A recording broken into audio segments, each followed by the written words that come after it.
you doing, everybody? Vasu Vaddiparty, Casey Freelove, Charlie O. It is June 11th, 2021. Is it Flag Day? When's Flag Day? Somewhere around there, but we know it's weekend. It was June 6th, I think. Well, anybody out on Facebook Live and YouTube Live watching us right now on the Make the Money and Run podcast, coming up on today's episode, we'll have a little NHL to talk about, Casey's take on the college football potential playoff expansion, a lot of NBA playoffs to talk about. What the heck happened to the Clippers? What the heck happened to the Denver Nuggets? What the heck happened to the Milwaukee Bucks? Both on the good and the bad. We'll figure out what the heck is going on between the three of us so we can come up with a solution here. We're here Mondays, Thursdays, Fridays, 4:15 Eastern, 1:15 Pacific. Facebook and YouTube, you know that if you're watching us live. If you're not, our world-famous pick segments at the end. And then download and subscribe anywhere you get your podcast. You find that logo up in the upper right-hand corner. Click it, subscribe, download, rate, review, whatever you say. It's all good. Just give us the 5 stars whether you like it or not. Hopefully you like it, and our picks are going to be good for the weekend. So we'll see how it goes. Casey, it feels like I haven't seen you in 2 years. What's going on? Yeah, living the dream on a beautiful Friday here in Northern California before we kick into that daily 100-degree weather. It's been quite a week, and I'm all jazzed up. I told you off air. I watched 2 periods of hockey last night, boys, and that is more than I watch typically in an entire season unless it's the Olympics. Go Knights, go. This Las Vegas UNLV alum, former Las Vegas resident, very pleased to see the celebration on the Strip last night. And, the thing that makes you feel good, even as a casual fan, I know the Colorado Avalanche are a very good team. And when you can beat a very good team, especially when you rally from an early deficit, that bodes well for the future. I don't know if it gets any better than that atmosphere down there. I mean, Sin City and hockey have just gone together like peanut butter and jelly. And, Vasu, you've watched hockey a lot longer and a lot closer than I have. We've never really seen a franchise have this much success kind of out of the gates. They're only in year 4, and they find themselves in the Final Four for the 3rd time in 4 seasons. Pretty impressive. It's in the words of the pandemic, it's unprecedented, but in reality, it really is unprecedented for hockey because 2 out of the 3 years that they've been in existence, let alone playing NHL hockey, they've had more success than probably 20 of the 31 NHL teams that are out there. Charlie, the Avalanche were about 5 minutes away in Game 3 from going up 3-0. Knights come back in Game 3 at home, make that comeback, win Game 4 pretty handily. Game 5, a big one in Colorado. They are the President's Cup trophy, and we know being San Jose Sharks fans or being down here, and even Blackhawks fans for this particular guy, that winning the President's Cup does not always guarantee success in the playoffs, Charlie. Yeah, the Knights become the 5th team to win 4 straight playoff games against the President's Cup trophy winner. So the Lightning did it in 2020. The Blue Jackets did it in 2019. The Devils did it in 1995, and the Oilers did it in 1988. So there you go. Yeah, very impressive. But listen, I have to have a little tiny rant, and then I'm going to get off of it. You know that the Knights got an advantage that no expansion team in the National Hockey League has ever gotten, and they shouldn't have gotten it. But you know what? They have taken what they've been given, and their management could have fumbled at the goal line with the advantage they've gotten, and they have not done it. They have taken it and built with it, and boy, what have they have done there. And the city itself has embraced it, and my hats are off to you guys because you've taken it and you've run with it, and you have taken what was a good start and gone to excellence. And I'm telling you, they're looking good because unless they just don't show up, they're headed to the Stanley Cup. No doubt about it. And we'll see what happens when the Kraken have their expansion draft coming up for next year. I don't know if they're going to start in 2022. I believe Seattle is going to get started. The Seattle Kraken will get going, and we'll have an even number of teams in hockey again, and all the divisions will be aligned. But as far as this year goes, the 4 different divisions, Canadian, they call them North, Central, West, and they were all sponsored. They're not our sponsors, so we don't have to say they're sponsors, but North, East, South, and West. So, but Vegas and Colorado ended up tied in points in the regular season. Colorado, by the tiebreaker, had the President's Cup. Vegas finished in second in that same division. They come out of that West division. They will play the Montreal Canadiens, as everybody remembers, down 3-1 to Toronto in the Canadian division. Again, unsponsored on our show, so who cares what they are. 3-1 down to Toronto. come back and win 3 straight. Carey Price looks like he's 27 years old instead of 34 or 35 years old. I didn't do the calculation, but his goals against must be unbelievable, especially after the sweep against Winnipeg. Not only did they come back 3-1 down, they sweep Winnipeg in 4 straight. And now they're the 1-4, 2-3, a semifinal matchup to get to the Stanley Cup, just as it is in college basketball. We're in the Final Four here. So Tampa Bay and Montreal will play. The Islanders, a big upset over the Boston Bruins. I'm sure people in Boston are very thrilled about that, knowing the Boston fan base of any sport there. The Boston Bruins losing 6 to the Islanders. The Islanders plus 550 on the Stanley Cup futures. And then Montreal plus 1,100. Then Tampa Bay plus 150, and Las Vegas at plus 110. Obviously, Vegas, Tampa Bay, the heavy favorites to go to the Stanley Cup. I'm going Tampa Bay. Casey's going Vegas. We've had 2 bets in a row each year between us, and there will be a lot of adult beverages. Hopefully it goes 7 so we can maximize our adult beverages, but I'm still taking Tampa, Casey. I'm guessing you're going to take Vegas. Yeah, I'd be pretty comfortable. The only thing I'd be kicking myself for was not betting them when you could get better odds earlier this year, because as you mentioned, the Avalanche were kind of the favorite heading into the Western Conference playoffs, I think. I mean, being the President's Cup, having the most goals and having the most successful regular season. But there's something about it. That's the fun thing about hockey. I mean, you mentioned Carey Price.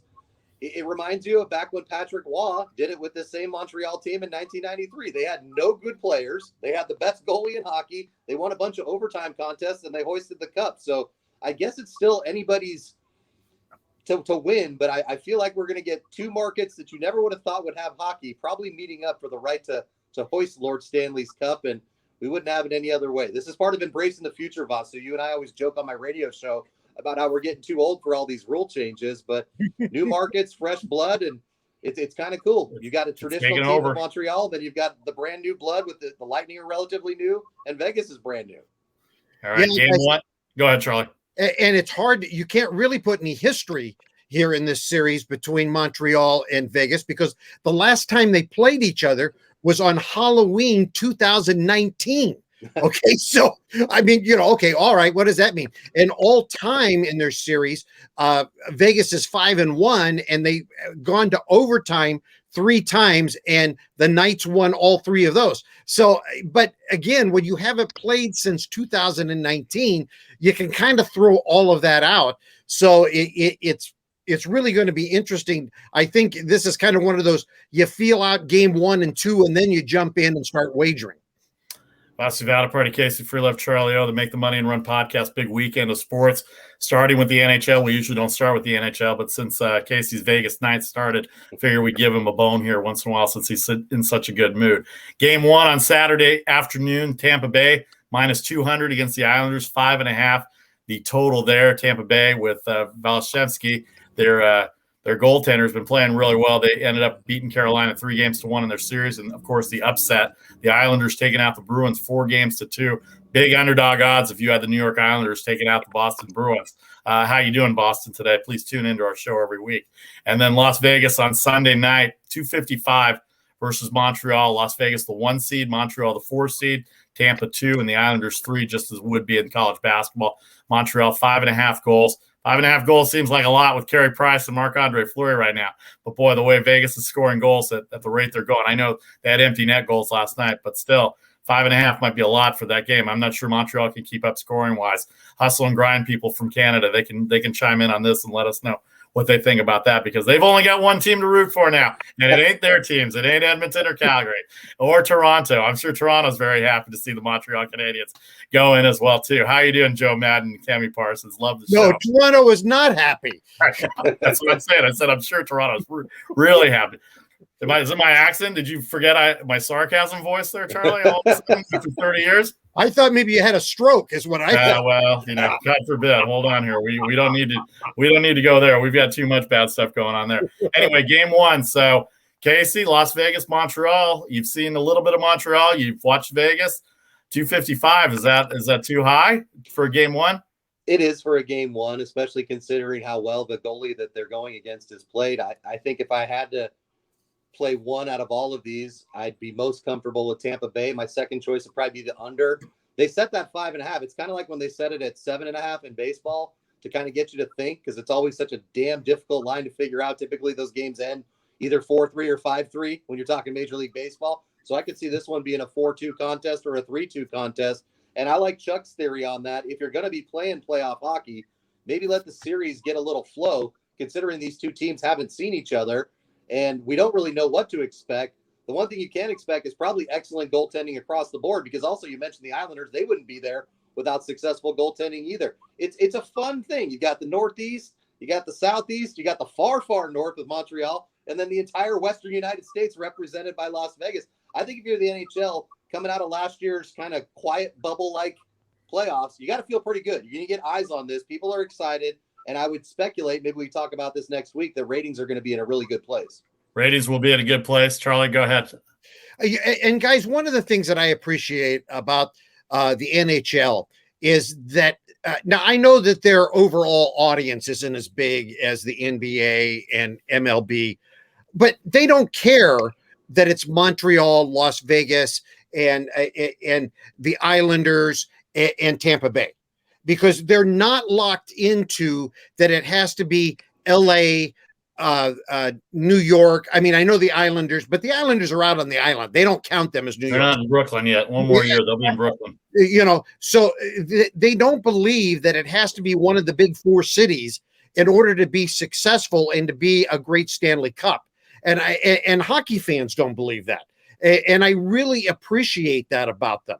By the way, I just have to throw this in. Last night, Jimmy Fallon had a great bit. He does this thing every week where he has his fans do something on Twitter. And last night he did a deal where you sent in the deal and you altered the name of teams that and how you would change them.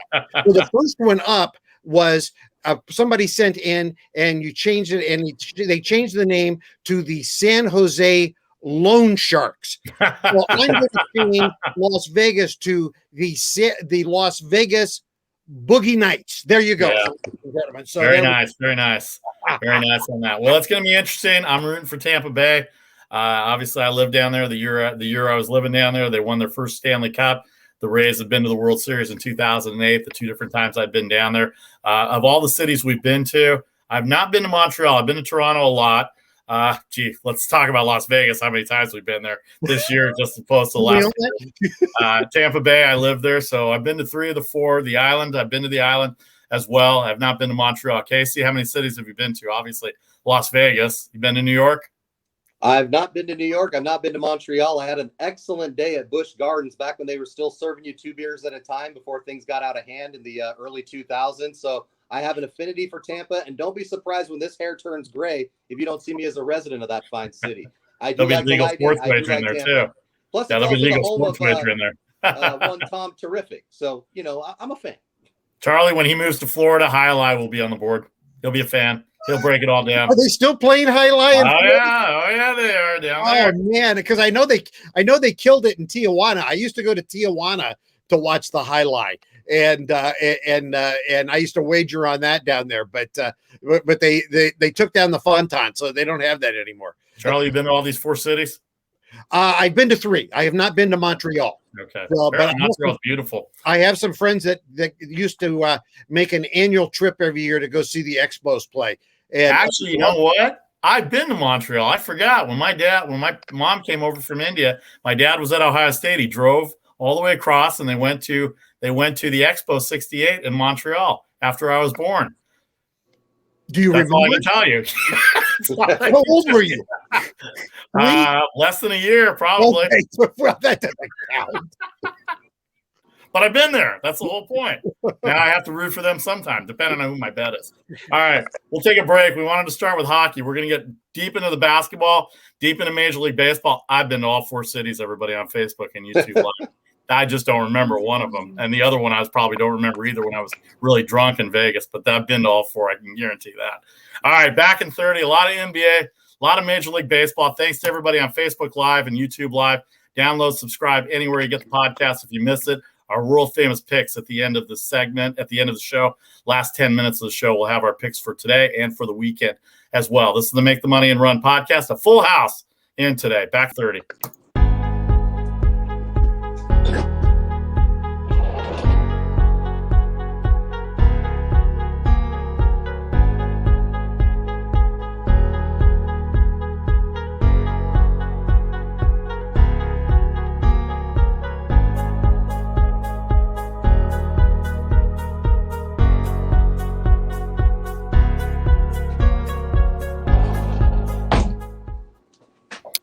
Welcome back to the Make the Money and Run podcast for Friday, June 11th, 2021.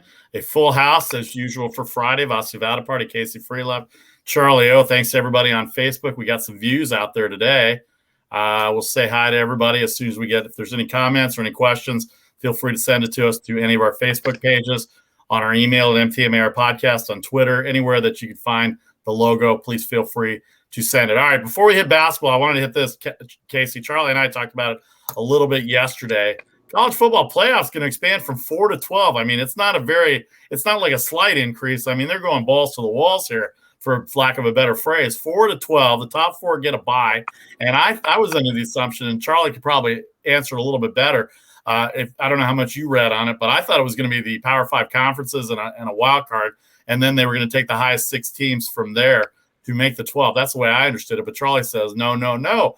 So he's got to learn to read again. Apparently that's not the case, Casey. So what are your thoughts on the increase to 12? And then Charlie can kind of reestablish what the format is. Well, I mean, I'm all for more playoffs. I mean, I'm a fan of the team that's going to win many of these, so it's fine with me. Bring on all the teams you want. I think, though, you have to wonder about how this is going to affect the regular season.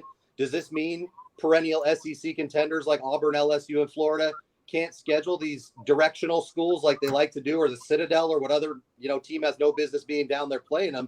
Do you cut out that and just play a full conference schedule and then roll into this playoff, which is going to take some time to go through, as you mentioned, with 12 teams, even with the top 4 getting a bye?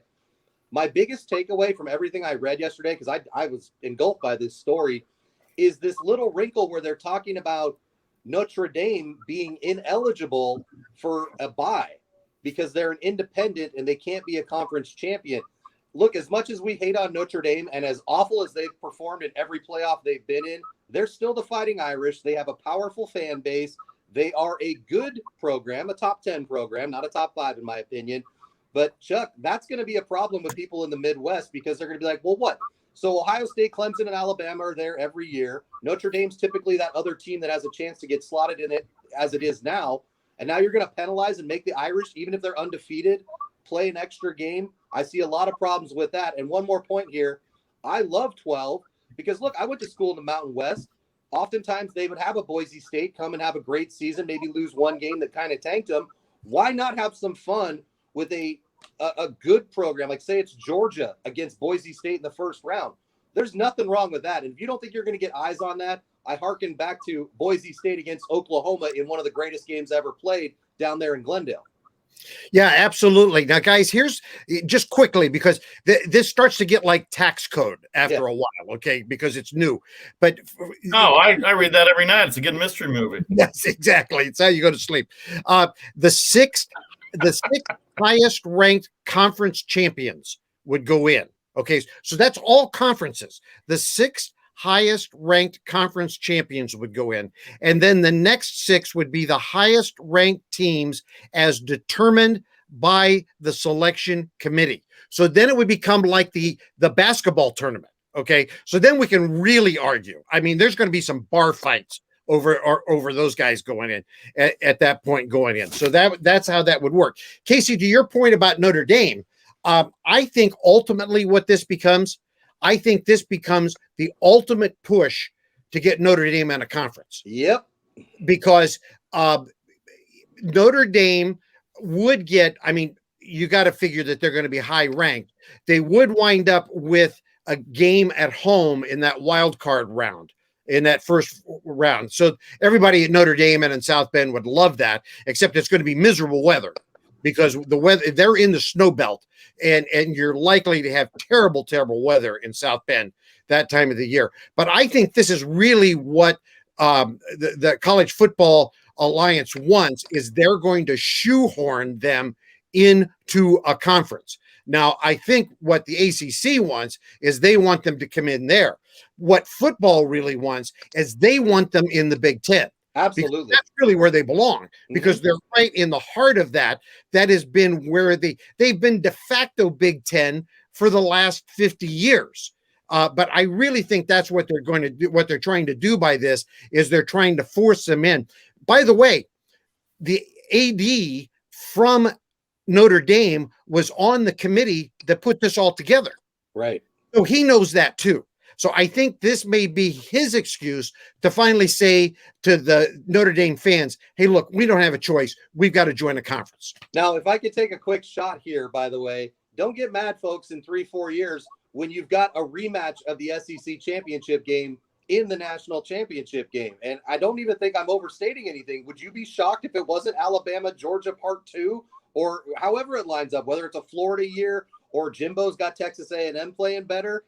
Look, everybody knows this conference is head and shoulders above the rest of the country. It is the National Football League in college form, and you're going to have some people that are very upset. But Vasu, I think the thing we all like about it is we will get programs that we feel like probably had they, they're in that 5 hole where you're like, man, if they could have just got a bid, they could have made some noise. And that's good for the fan base, and it's good for the popularity of the sport.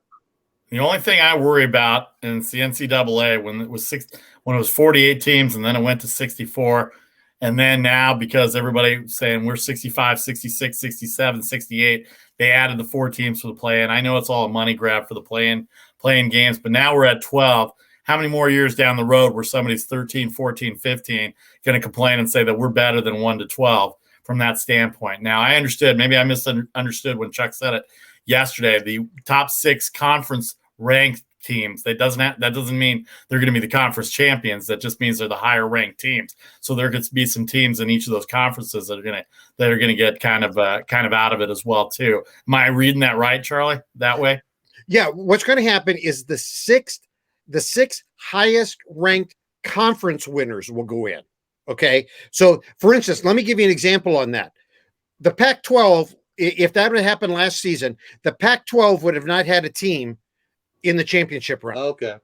Okay. That's not shocking. Because I think what was USC 17th, I think. So there would have not been a Pac-12 representative, which puts pressure on them to step up their game as a conference. Right. Okay? And God only knows we need that.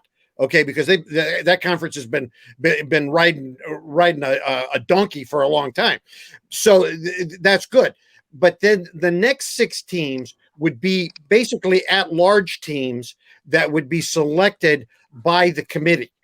So again, and Casey, to your point, exactly, that could set up an SEC championship because if they work their way through, you could have that exact thing.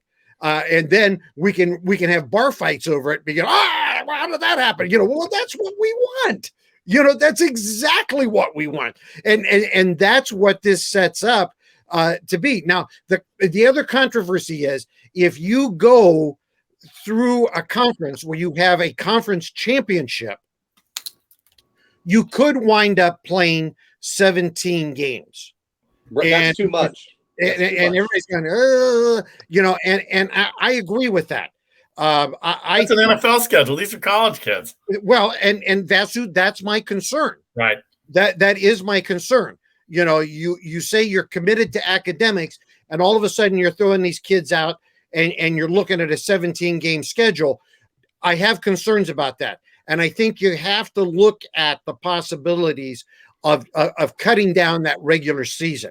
And then, Casey, that's your point right there. You may have to cut out some of those directional school games early to be able to make that possible. I mean, you may well have to cut down to a 10-game schedule in the regular season to make that more reasonable for the kids. Casey, last word on this? Yeah, just want to point out, think back to some of the special teams. Colt Brennan's Hawaii Warriors, rest in peace, Colt. Think about Alex Smith at Utah. Think about the Pittsburgh Panthers when they made it into the what was then the BCS. This is what you need to do to generate fan interest, Vasu, because look, if you live in the Big East country, say, or in the American Conference, the best you're going to do is a second-tier bowl game. You're not even going to play in New Year's Day in one of these big games. Give our little guy a chance, and the big boys aren't going to be afraid to play him, but it's going to make it right for one of those upsets, because I can't watch college football bowl season without watching Ian Johnson and the Statue of Liberty and literally getting chills, because I remember exactly where I was at that moment in time, and it just makes for amazing theater. And as much as we say it's all about the academics, it's also about entertainment. One good thing about that, and last word on that for me, is that one good thing is that you don't have to worry about losing a game early in the year and having it affect you later in the year. So that's going to be huge too. All right, before we go to the NBA, let's say hi to Robbie. He says, "Let's go." Hey everyone, thanks Robbie as always. Have a good weekend. Hopefully you're doing well. Tom Pabst out there as well too. He says it's going to be Vegas and Tampa. He's a big hockey guy. They're big Sharks fans. He and his brother Richard, friends of mine. Vegas wins the cup, according to Tom.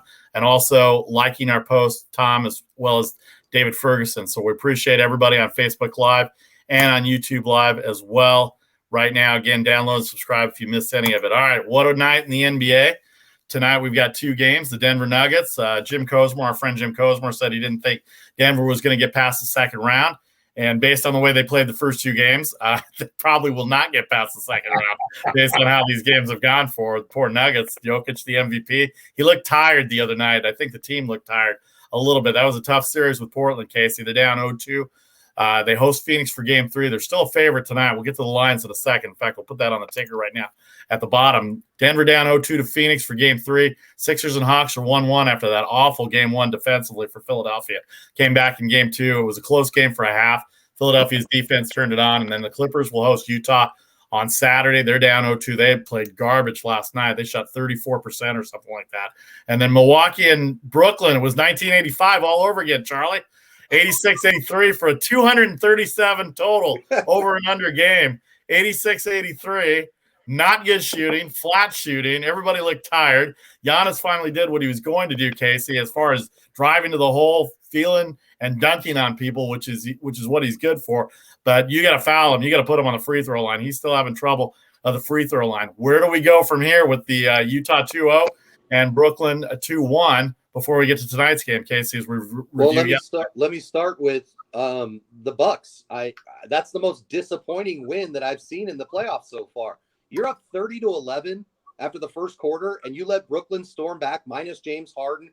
Harris is in foul trouble the entire second half. He's missing open shots as well. And you still only eke out an 86-83 victory because Chris Middleton, basically hit some free throws that you need. Giannis isn't the problem. This is the same problem that we've seen with this team. We talked about it in the preseason. They've only got one start. I mean, you could try to say Chris Middleton is a star, or you could try and say that they've got other great talent around them, but I'm just not seeing it at this point, Charlie. I think that the Nets are going to maybe win the rest of these games, and if James Harden comes back, there's no way they're not going to. I don't know. Something about Milwaukee just is off. I feel like they are slotted right now to be the perennial third best team in the East for many years to come, because I fully believe that Brooklyn and Philly are better. Now, as far as what to expect when they get together on Saturday, or is that's going to be on Sunday? They're going to be right? Sunday morning. Sunday. You've already got Vegas realizing that Brooklyn's covering these spreads. Bottom line, I know it was a push last night, depending on when you bet it, but I bought a half. Yeah, if you got the hook, you're good. But Brooklyn's already a 1-point favorite on the road in Milwaukee. That should not be the case in the semifinals of the Eastern Conference. And I don't know. Brooklyn is that team that if you don't like them, you hate them. They're kind of like becoming like the Yankees or the Cowboys or the Lakers or something, because people are like, damn, they've got all this talent. They haven't even all played together, much like we talked about in the regular season. My point, Chuck, in this particular series, Brooklyn's best basketball is still to come, and Milwaukee just can't keep up with that. I'll be surprised if the Bucks pick up one more win in the series. Casey, I'd be hard-pressed to make an argument against that.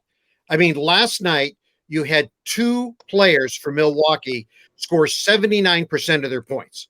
Okay? You cannot win a series playing that way. And I don't see anybody else really stepping up to cover any more points for them than that. They were going downhill. If that game would have had another 5 minutes left in that game, they would have not won that game. I think the Nets should be ashamed of themselves, because they should have won that game last night. They really should have. And it's not because they didn't have Harden. They just didn't play up to the par that they should have. And the fact of the matter is, they came close to tying that game. And if Durant would have had just a little better look, they would have tied that game. So Milwaukee should have never let themselves be in that position. And, if they hadn't allowed that game to become such a flashback, I was looking for Doc Brown and the DeLorean on the sideline, because, I mean, what was that game last night? I mean, 1985 revisited with all the bad shots and the physical play. It was just terrible to watch. But if you had Brooklyn plus, it was 3.5, about 3 o'clock West Coast time yesterday. By the time it got to 4 o'clock, it was +3. And I said, I like Brooklyn in the game. I'm going to buy the half point. And sure enough, one of my smarter moves of 2021, not very many in 2021, but that was one of my smarter moves to take the 3.5 and watch that thing go down and watch Milwaukee almost go up in flames, down 3-0. And I agree with you, Charlie. I think they should have won the game. I think they came back. The fact they only got 11 points in the first quarter, and they made it I want to say a 3-point game or a 4-point game at the half. And then it was a 1-point game at the third quarter. And then it ended up 3 based on Chris Middleton's free throws. Go ahead, Casey.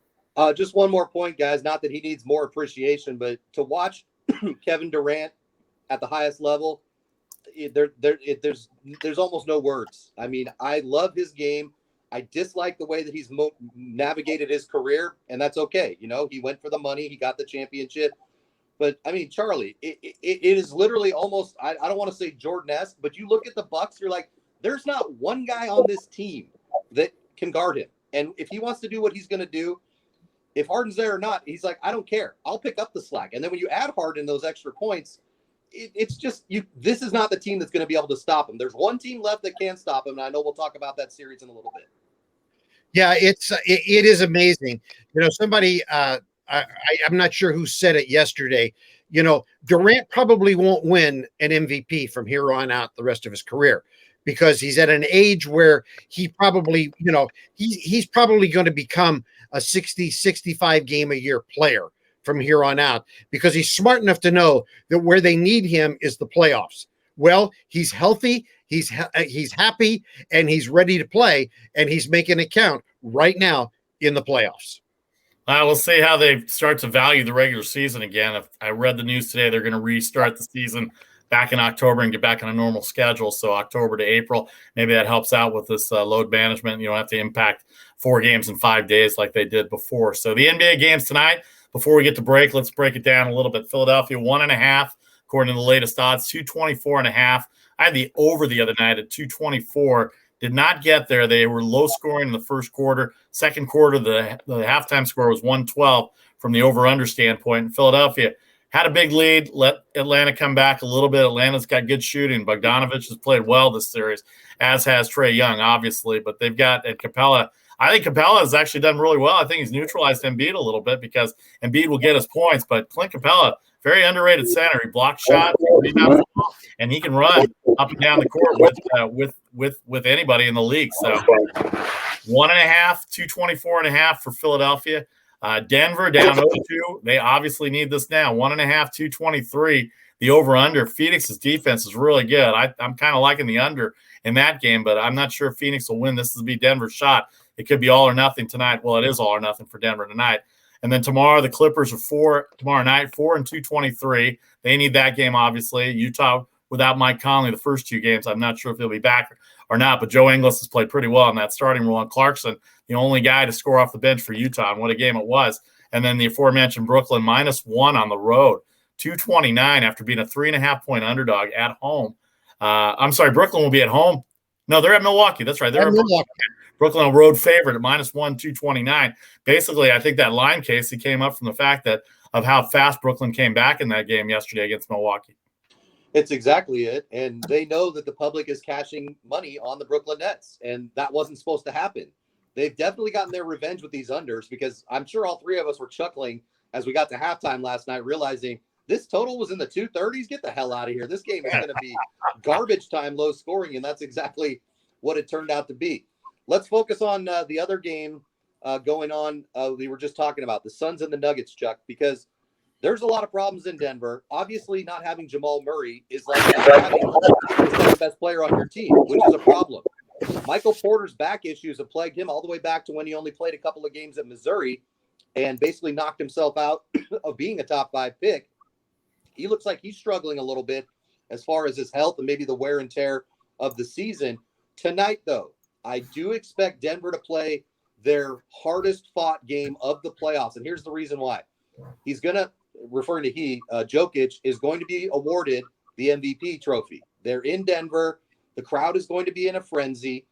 That means something. because the team they're playing against has the greatest crowd going in basketball right now, the Phoenix Suns, who completely manipulated that to their advantage. Now, I think it's going to be a good game. I think this point spread is dead on. It's going to be tight. I think Denver has a chance to win this one tonight. But as far as the Phoenix Suns, I mean, all three of us have been on this team since the bubble reopened last year. They love their coach.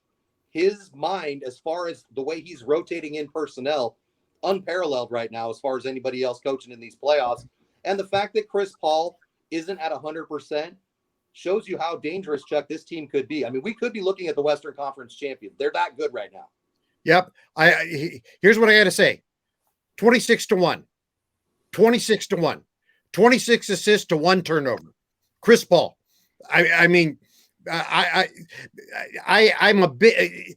Jerry Reynolds, who was the color analyst for years for the Kings broadcast here in Sacramento, and at one time was the coach of the Sacramento Kings, taught me to watch assist to turnover ratio. He said it's the most underrated stat that people watch. And he said, especially with guards. And he said, you got to watch it because that's going to tell you what's going on. 3 games, 26-1.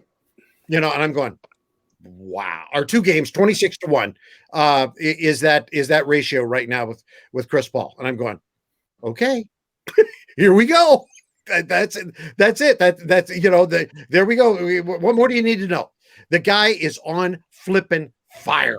And when you got a player who is that hot, you ride those coattails for as long as you can. And the rest of the cast is on fire too. So that Ayton, I mean, did anybody think that Ayton was going to be who he is right now? Not this fast. The guy was ho-hum his first year. Then he was injured, and everybody's going, okay, well, here's a number 1 bust. And not that he's going to be MVP, but all of a sudden the guy's starting to pay off. And I don't think it's any fluke that Chris Paul's there helping this guy because they're setting him up. Booker's starting to play, and that's helping to set him up. Guys, I'm in love with this Suns team. I just love this Suns team. I think I am too, because the fact is they were so underrated against the Lakers. And sure enough, they take them out in 5. Obviously, Anthony Davis being out had a lot to do with that. But they were like 3-1 underdogs in that series. And then here they are with Denver getting into the series. They were clearly the favorites because Denver was injured, and Denver's probably reached their limit anyway. But Casey knows, and we've talked about it off air too. I've touted Chris Paul all year. This team would not be where they are without Chris Paul. They've got everybody back from last year without Chris Paul being that glue to get them together. This is not a number 2 seed, and possibly could have been a number 1 seed had they won a couple more games down the stretch where they lost and some of the injuries that took place. But they're back, and they've got Denver. It won't surprise me if they win tonight, but I bet the defense comes out. I bet the defense comes out and shuts Denver down tonight, and I think the game will go under. They may lose the game, but it's not going to be a 112, 110 game tonight in Denver. I just don't think that's going to be the case. All right, last couple of minutes here. Let's hit LA, Utah. Let's hit Philadelphia, Atlanta, since that's the game tonight. Philadelphia 1.5 at Atlanta. You think that was a real Sixers team, Casey, that came out on Tuesday night defensively? They sure look good for 3 of the 4 quarters against the Hawks. I think really throw out the first half of the first game, and this is what the Sixers are. They're the best defensive team in the Eastern Conference, which makes that potential looming matchup against Brooklyn so intriguing because you got the best offensive team. That oftentimes leads to a lot of fun. Real quick before I give the thoughts on this particular game, guys, I want to get the series odds out there. If you're live betting, if you're in Vegas, any place that takes bets, right now that series still pretty close. Philadelphia is a minus 235 to win the series. Atlanta will bring you back $1.95 if you want to go with the team that's down before tonight's tip. The Suns are a 9-1 favorite to win their series. Don't touch Denver. They're plus 5.5 if you want to feel feisty. Bucks and Nets, this is the one that I think is the most interesting because Brooklyn right now, as of today, is only minus 360 to win that series. That seems to me like if I had an extra $3,600, that's just $1,000 that Nevada's waiting to give me if I want to go up there and bet it. Plus 280 if you want to go with Giannis and company. Then finally, the Jazz 6-1, minus 600 to beat the Clippers, who will get you back plus 400. So that's just kind of where we sit heading into tonight and the weekend slate ahead. Back to the Hawks and Sixers. Look, it's the Trae Young show. If Trae Young does Trae Young things, then the Hawks will have a chance. The thing, again, we talk about teams playing without their best talent. You've got to think that, having Embiid in there and healthy is going to be a big difference maker. The Sixers have other guys that can score. The biggest question I have, Charlie, I noticed the whole country, when you get into Hack-a-Shack, and by that I mean Hack-a-Simmons in the fourth quarter, because Ben Simmons is the most awful free throw shooter we've seen since Shaquille O'Neal, that's something that they're going to have to figure out. I even could see a scenario where Doc Rivers has to pull him at different ends of the court because they're so worried about his inability to make shots when it matters. And you've got to think, as we progress through the playoffs, there aren't going to be a bunch of double-digit wins for anybody. These are going to be crunch time things. And you talked about Jerry Reynolds' take on assist-to-turnover ratio. Well, what else is one that Jerry probably would point out? Do you make your damn free throws or not? If you make your free throws, you win close basketball games. Yeah, absolutely. And Casey, I think your point there of Doc pulling him from end to end, I think that's I can see that scenario quite easily, because if I'm Nate McMillan, of course I'm hacking him. If it's a close game, you better believe I am. Because you can win and lose that game in the NBA at the free throw line. I mean, you can lose any basketball game that way, but particularly in the NBA because the free throw shooting so bad. And Ben, at this point is horrible. I mean, the guy's got to hire himself a coach. Yes. To learn how to do that. And guys, the one interesting little kind of tweak that's in this game tonight is that the Hawks have the second best home record in the NBA since Nate McMillan took over back in March. They are 19-2 at home since McMillan took over as coach of the Hawks. Now, I don't know how much that factors in to this game tonight, but I just put that out there for you to put into your head as you try to rattle that around and make your decisions on how you're going to wager. Charlie making everybody's mind blow up here in terms of what they're going to take tonight now, so we appreciate that. Now I got to look at it again. All right, we'll take 30. Thanks to Vinny G out on Facebook. Skinny Mulligans. I love saying Skinny Mulligans. Taylor, Tom, David Ferguson on Facebook. Thanks to everybody for watching. Also, you can download and subscribe. We're going to take 30, talk a little baseball, and, of course, our world-famous picks for tonight and the weekend coming up. Still unsponsored. We have 20 minutes to get a sponsor for our picks, but 30 seconds, Make the Money and Run podcast. A little baseball to talk about, some good series this weekend. 7-5 Cubs in the seventh. The air that you just see lift up off the top of my head is me taking the Cubs in the game today. That was my early pick if you saw that on Facebook or Instagram on my post this morning. Back in 30.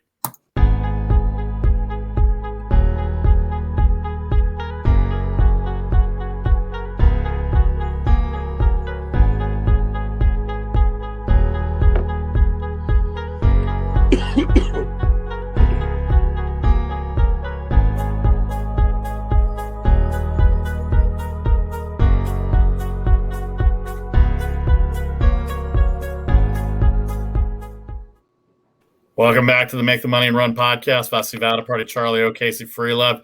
Thanks again to everybody on Facebook Live and YouTube. You can download and subscribe anywhere you get your podcast. Just look for the logo up there in the corner. Make the Money and Run, MTMAR. All right, got a few minutes here. Let's go into a little bit of baseball. We'll go right to the lines. A lot of aces going this weekend. Was kind of disappointed the Nationals didn't play yesterday. I don't think they're going to play today either based on what I've heard. The weather. Shout out to Dwayne Kuiper, too. Obviously, Dwayne Kuiper going through a little cancer scare. San Francisco Giants announcer. Big fan of his, the Bay Area. Very popular. He and Kruko. Some of those bad years, for those of us in the Bay Area, some of those bad years are the best thing of those broadcasts, watching those teams. And some of those bad years, the World Series is kind of taking that off. But Max Scherzer, 170 against DeSclafini tonight if they play. Charlie Morton, a slight favorite at Miami. The Marlins are very tough on the Braves at home. Jacob deGrom. We've talked about Jacob deGrom ad nauseum. He deserves every accolade. 160 against those Padres who lost 2 out of 3 at home. Again to the Cubs. Charlie, they're not very good, I'm telling you. Cincinnati 195 versus Colorado. Tommy Maile and Kyle Freeland making a start. Brandon Woodruff 275 and 7.5 against those Pittsburgh Pirates. The only interesting thing about the Pittsburgh game, Casey Chase DeYoung, is he's the son-in-law of Bernard Longer, the golfer. I did not know that until I saw him. There you go. So I guess he met his daughter at FIU, and he plays golf. He's the only baseball player whose wife is a better golfer than he is. And that's really the only thing I can say about the Milwaukee-Pittsburgh game. Milwaukee is hot. They came in tied in the NL Central with the Cubs coming in on a big winning streak. Cubs have the lead 7-5 over the Cardinals in their first game of a series in that rivalry weekend. Casey, National League Baseball, take it away. Well, what other podcast is going to give you fact-finding nuggets like Bernhard. I mean, I didn't think Bernhard Longer would be mentioned on any podcast in America today, but apparently Vasu's got the skinny on that. So well done, my friend. And, rocking and rolling along here. What we're starting to see, boys, is a have and have not scenario. Not so much defined in the National League, but looking at run differential and just the pitching abilities of some of these teams, we're starting to figure it out, I think, a little bit. The Milwaukee Brewers are good. The Cubs are good. The St. Louis Cardinals are good as well. So that is something to keep an eye on. Those Giants who you just referenced, Vasu, they just keep rocking and rolling along. I mean, I've even had people come up to me. I had a conversation yesterday. Guy I'm talking to, he's like, who are these guys? Like the Indians, basically, in the movie Major League. It's like, what is going on with this San Francisco team playing very good baseball? And rather than just deep dive into each game, we don't have much time left here, Charlie, I want to get your thoughts on Pete Alonso. Basically saying that Major League Baseball is juicing balls to free agents. We've got that on the heels of this substance that reminds me of the 70s Oakland Raiders kind of making its rounds. Garrett Cole embarrassing himself at a press conference. Josh Donaldson looking like a bad guy. I don't know if this kind of negative attention is what we want headed into a big weekend of baseball, but I think this is going to be an ongoing theme the rest of the year, Charlie. What is going on? Can baseball decide if they want to be a home run hitters league, a pitchers league, or is there any way to find their way back to the middle there? Because as a fan, this stuff is more intriguing than some of the play that I've watched this week. That's all I'm saying. Well, interesting, Casey. I said yesterday to Vasu, I'd be very, very careful wagering right now on totals in baseball because, and this is purely anecdotal, but if you watch this week, all of a sudden run totals. Now, Vasu made a good point. We are getting more into the season, so batters are getting a little better. We've got a little better read on hitters, with all of the charting and everything else that we've got, we know a little more about them, but I'm telling you, the sticky stuff's coming off a little bit, everything else, and they're getting a little more read on this. The bottom line is baseball better get a handle on what they want to do. And I'm going to tell you what they want to do. They want home runs. They want hits. They want runs, because I'll tell you who wants that. Younger fans. Younger fans do not appreciate no hitters. They don't appreciate 1-0 games. I do. I grew up with that. You know what? I am not the future of baseball. Even though I've been watching baseball for, oh God, this is scary. I've been watching baseball for 125 years. That's my guess. Yeah. I mean, there were dinosaurs when I went to the first game. They were in the parking lot. But I'm not the future of baseball at all. And the younger fans like offense. The NBA figured it out. They put in the 3-point line, and now the NBA today isn't what the NBA was when I was a kid. And you know what? I don't care. I love the NBA today. The NFL isn't what it was when I was a kid. My favorite player when I was a kid playing NFL was Jim Brown. He ran the ball. Jim Brown wouldn't be a star today because he didn't catch the ball. He ran the ball. Okay. It changes, and MLB better catch up with it, or they're going to be hockey. Okay. They really are.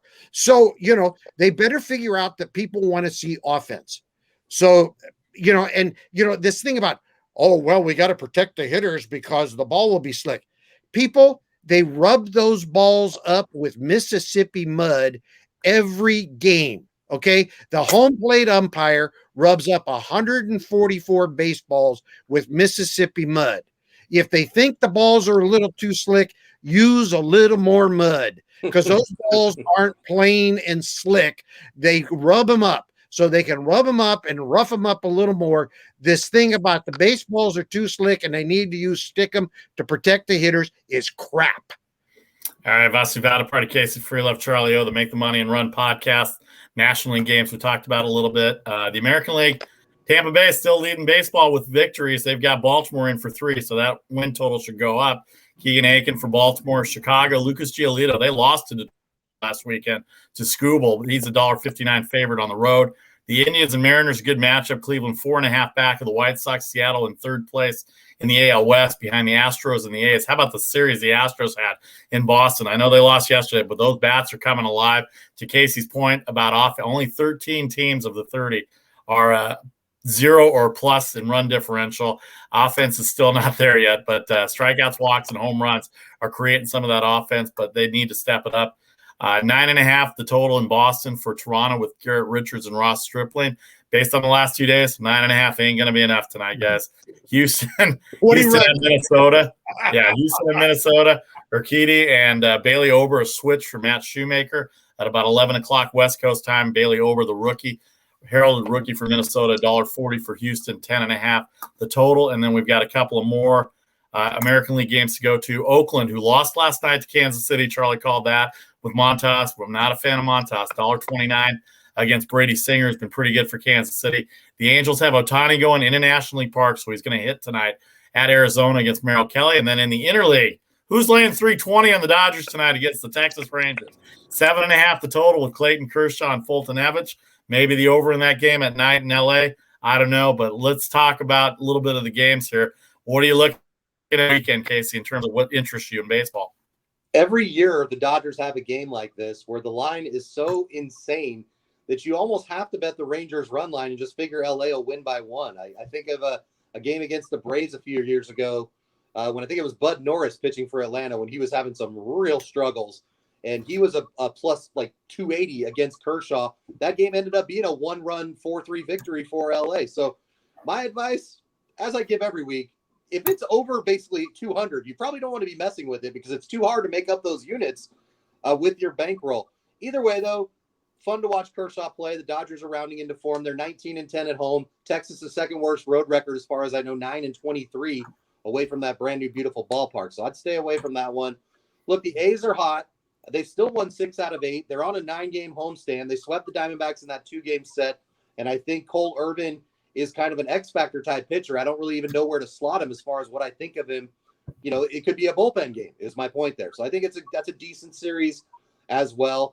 Astros Twins, the reason I might shy away from a minus $1.40 on Urquidy is because I don't know much about Bailey Ober. I haven't watched him throw. And typically it is a favor to the pitcher when going against batters for the first time. And let's not forget, Astros and Twins, Chuck, don't play each other that often. So it's not like Houston even really has a feel for Minnesota in general. And the Twins have just been mired in such mediocrity and arguably the most underachieving team of the season. They're one you got to stay away from a little bit. Yeah, and all of a sudden they came on fire with the bats. You know, yesterday they came roaring back in the bottom of the 9th inning and beat the Yankees. You know, I mean, Josh Donaldson finally had his big game. It only took him 60 games to get there, but he finally had his big game. So yeah, I agree with you. I don't think that's a game I would play.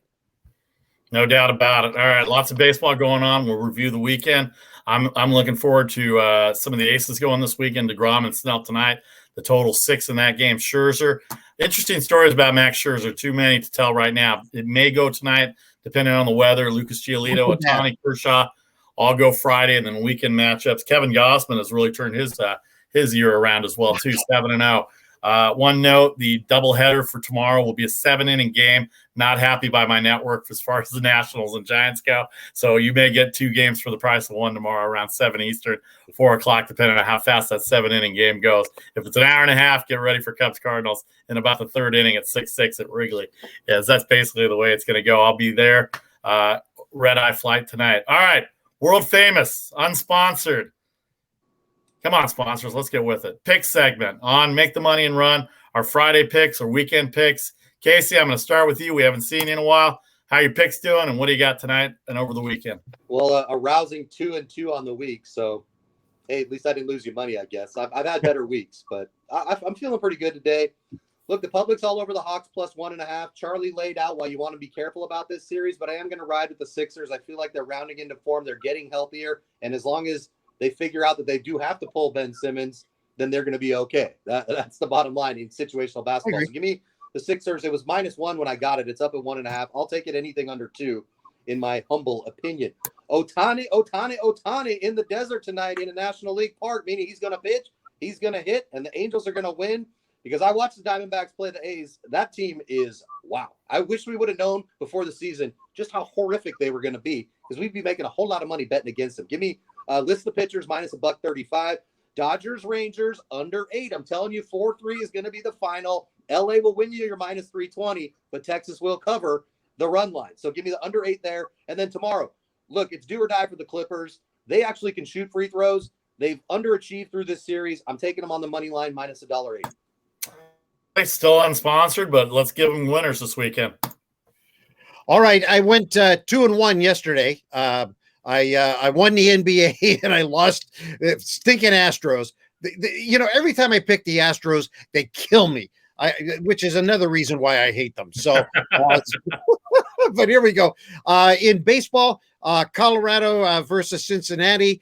I am never taken unders in Cincinnati. You know that. It's a bandbox. I've been there. It's summer. It's humid. Go the overnight. In the Philly-Atlanta game tonight, I got Philly minus 1.5. I think they're on a run. And again, I agree. If you pull Simmons late so he doesn't have to go to the free throw line, I think they're on the run. I think they're headed in the right direction. Phoenix game tonight. I'm going the underdog. I'm taking them plus 1.5. Even though I have my bromance with Michael Malone, I'm riding the Suns train, man. No doubt about it. All right, one little adjustment for me here on my picks. One thing about the baseball tonight, it's going to be very interesting to see some of the aces go this weekend. I love watching deGrom pitch. Blake Snell, we'll see if he implodes. I'm still not a fan of the Padres, that made-up rivalry that they have with the Dodgers. It's a Dodgers-Giants rivalry. People in San Diego. Hello, Tony Russo. How are you doing? Can't wait to visit you guys next weekend. All right, still unsponsored. Adjustment here for my picks. On with the New York Mets and Jacob deGrom tonight. The over-under 6, a little low for me, even in today's baseball, even though deGrom will probably win 1-0. I joked, Casey, with Charlie yesterday. deGrom's ERA 0.62, 5-2 record of his ERA was 0.82. His record might be 2-5 based on how many runs they get scored for them. Tampa Bay minus 172. They got Baltimore this weekend. They should be able to add 3 wins to that already best record in Major League Baseball. Washington Nationals, if they play, whenever Max Scherzer pitches, the stories on him are legendary. I heard Bob Carpenter, the TV announcer, talk about his routine and what he goes through. Young pitchers should learn and watch what he does in the bullpen, side sessions, everything. It was really a good story to listen to. Minus 170 against the Giants. It wouldn't surprise me to see the Giants win. Depends on when he pitches. And can you imagine if they have that game and they reshuffle the rotation to see Max Scherzer and Kevin Gausman go up against each other? That might change my mind a little bit. So we'll see how the rotation goes if they don't play tonight. But as of right now, it's DeSclafini and Scherzer for tonight. The Toronto Blue Jays, Boston Red Sox, runs galore in Fenway. It's warm in the Northeast. It may be raining, but it's warm, and the ball's flying at Fenway after the last 2 days. Over 10, Ross Stripling, Garrett Richards. Let's go 5-5 in the first inning. I could already see that happening. Philadelphia in the NBA minus 1.5 over Atlanta. I think Philly's defense is too good. I think they figured out how to shut down Trae Young, but you got to keep Capella off the boards. You got to make sure that you get him up in the air. You can't let him block shots and take it. Phoenix, Denver. Phoenix defense too good. Don't know if they'll win the game tonight. Denver's backs up against the wall. Under 223. Tomorrow night, I just cannot buy into the Clippers after watching the last 2 nights. I took the Clippers the first 2 days, and I do like the underdogs, but I'm going to take Utah +4. Mike Conley should be back tomorrow night, Game 3 primetime. Utah very underrated by everybody in the media and by the fan base. Nobody knows who they are. Doesn't mean they're not good. And I think they can take the Clippers tomorrow night +4. All right, with a minute to go, thanks to everybody on Facebook Live, YouTube Live. Missed any of the broadcasts, including our world-famous picks. Download and subscribe. Anywhere you get your podcast, look for the logo up there, Apple, Spotify, SoundCloud, iHeart, Google Podcasts, anywhere you get them. The French Open this weekend, we'll talk about that on Monday as well, too. For Vasu Vaddiparty, Casey Freelove, Charlie O, this is the Make the Money and Run podcast for Friday, June 11th. We will see you on Monday at 4:15 Eastern right here on Facebook Live and YouTube Live. Have a great weekend. Enjoy the games, and we will talk to you then. Take care, everybody.